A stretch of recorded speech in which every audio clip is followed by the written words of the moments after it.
চলে এসেছি বন্ধুরা আবারও একটি নাস্তা রেসিপির ভিডিও শেয়ার করতে। একদম অজানা ইউনিক একটি নাস্তা রেসিপির ভিডিও শেয়ার করব আপনাদের সাথে। বাচ্চাদের খুবই পছন্দের এই খাবারটি, সকল বাচ্চারাই কিন্তু পছন্দ করবে। সকালে বা টিফিন বক্সেও দিতে পারবেন এই নাস্তাটি। নমস্কার বন্ধুরা, welcome to Jhunu home cook. Jhunu home কুকে আপনাদের সবাইকে আবারও স্বাগত জানাই নতুন একটি নাস্তা রেসিপির ভিডিওতে। সবাই কেমন আছেন বন্ধুরা? আশা করছি সবাই অনেক ভালো আছেন, সুস্থ আছেন। চলুন তাহলে দেরি না করে শুরু করি। প্রথমে আমি গ্যাসের চুলা অন করে কড়াই বসিয়ে দিয়েছি। কড়াইয়ে দিয়ে দিলাম তেল। তারপর তেলটা একটু গরম হলে তেলে ফোড়ন দিলাম গোটা জিরে। গোটা জিরে দেওয়ার পর এখানে আমি একটা পেঁয়াজ এবং কাঁচা লঙ্কা দিয়েছিলাম কুচি, ভেজে নিয়েছি, ভিডিওটা স্কিপ হয়ে গেছে। এবার দিয়ে দিচ্ছি সামান্য ক্যাপসিকাম কুচি দিয়ে একটু ভেজে নিলাম। এবার দিয়ে দেবো বন্ধুরা গাজর। এখানে একটা গাজর আমি লম্বা পাতলা পাতলা করে কেটে নিয়েছি। এবার পেঁয়াজ, গাজর, ক্যাপসিকাম একসাথে ভেজে নেব। সামান্য পরিমাণে লবণও এই সময় দিয়ে নেব, যাতে ক্যাপসিকামগুলো এবং গাজরগুলো তাড়াতাড়ি সিদ্ধ হয়ে যায়।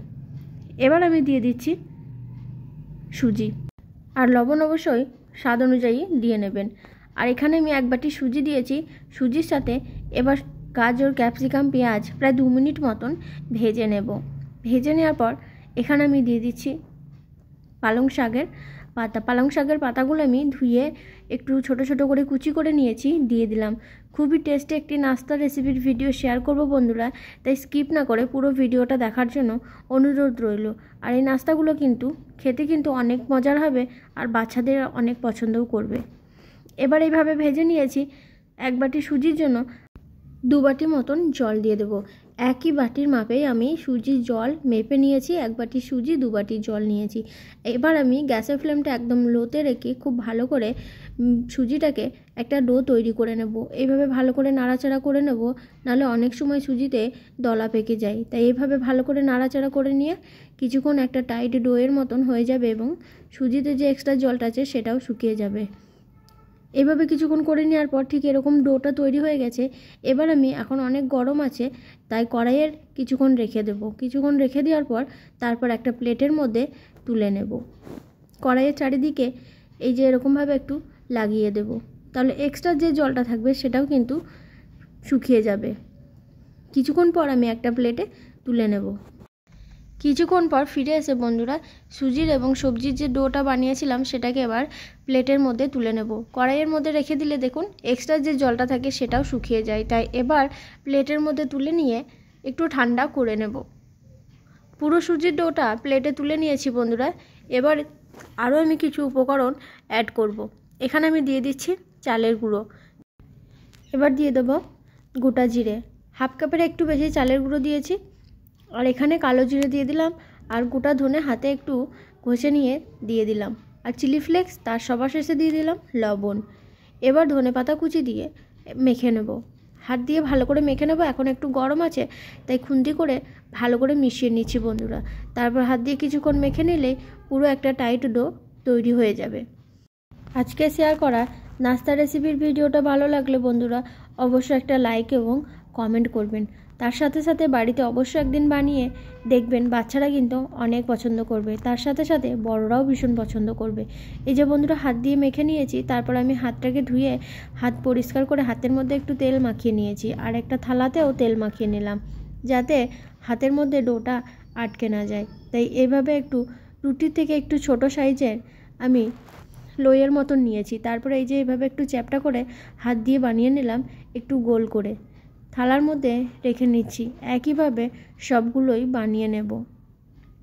অল্প করে ডো নিয়ে নেব, তারপরে হাত দিয়ে গোল করে একটু চ্যাপটা করে দেবো। এরকম গোল শেপে দিয়ে নিয়েছি। আপনারা চাইলে চৌকো বা আপনাদের পছন্দ মতন শেপ দিয়ে নিতে পারেন। এবার ভাজার জন্য এখানে আমি একটা ননস্টিকের তাওয়া বসিয়ে দিয়েছি। তেলের পরিমাণ একদম কম দিয়েছি, খুব একটা বেশি তেল লাগবে না এই নাস্তাগুলোতে। তারপরে তেল গরম হয়ে গেলে তেলের মধ্যে দিয়ে দিচ্ছি। 2 পিঠ খুব ভালো করে ভেজে নিতে হবে লো টু মিডিয়াম ফ্লেমে। গ্যাসের ফ্লেম একদম হাই রাখলে হবে না। খুব একটা বেশি সময় লাগবে না এগুলো ভাজতে বন্ধুরা। 3 থেকে 4 মিনিট মতন উল্টে পাল্টে ভালো করে ভেজে নিলে কিন্তু তৈরি হয়ে যাবে নাস্তাগুলো। এই যে এক পিঠ ভাজা হয়ে গেলে এইভাবে উল্টে দেব, তারপর অপর পিঠ ভালো করে ভেজে নেব। বেশ মুচমুচে হবে উপরের অংশগুলো ভাজার পর এভাবে উল্টে পাল্টে ভেজে নিতে হবে। ঠিক এরকমভাবে ভেজে নিয়েছি বন্ধুরা। এবার এগুলোকে তুলে নেব প্লেটের মধ্যে। দু পিঠ একদম গোল্ডেন ব্রাউন করে ভেজে নিতে হবে। তারপরে একইভাবে আবারও আমি ভেজে নেব।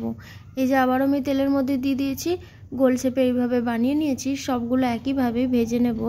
এবার আমি একসাথে 4টে ভেজে নিচ্ছি যাতে তাড়াতাড়ি হয়ে যায়। এক পিঠ ভাজা হয়ে গেলে অপর পিঠ একইভাবে গোল্ডেন ব্রাউন করে ভেজে নেব। আশা করছি বন্ধুরা আজকে শেয়ার করা এই নাস্তা রেসিপির ভিডিওগুলো আপনাদের ভালো লেগেছে। তাই ভালো লাগলে অবশ্যই লাইক কমেন্ট শেয়ার করতে ভুলবেন না। তার সাথে সাথে এই ছোট্ট চ্যানেলটিকে এখনও সাবস্ক্রাইব না করে থাকলে অবশ্যই নতুন বন্ধু যারা আছেন সাবস্ক্রাইব করে পাশে থাকবেন। এবার আমি এগুলোকে খুব সুন্দরভাবে ভেজে নিয়েছি বন্ধুরা, তুলে নিচ্ছি। যতটা কম তেল দেওয়া যাবে এগুলো কিন্তু ততটাই ভালো ভাজা হবে দু পিঠ। সবগুলো একইভাবে ভেজে নিয়েছি। চলুন তাহলে আপনাদেরকে দেখাচ্ছি। আর এই নাস্তাগুলো ছোটরা খেলে বন্ধুরা একটু টমেটো কেচাপ দিয়ে খেলে কিন্তু দারুণ লাগবে। আর বড়রা যদি একটু ঝালঝালভাবে খেতে চাই তাহলে ধনেপাতার গ্রিন চাটনিটা বানিয়ে নেবেন, তারপর খেয়ে দেখবেন দারুণ লাগবে। এবার আমি আপনাদেরকে একটা ভেঙে দেখাচ্ছি। দেখুন বন্ধুরা কতটা সুন্দর ভাজা হয়েছে। আর এগুলো একটু পাতলা পাতলা করে দিলে কিন্তু বেশ দু পিঠ ভালো ভাজা হয়ে যায়। এই যে টমেটো কেচাপ দিয়ে খেতে যতটা টেস্টি লাগবে তার সাথে এই যে ধনেপাতা গ্রিন চাটনি দিয়ে খেতে ভীষণ ভালো লাগবে। আজকের মতন এখানে শেষ করছি। ধন্যবাদ।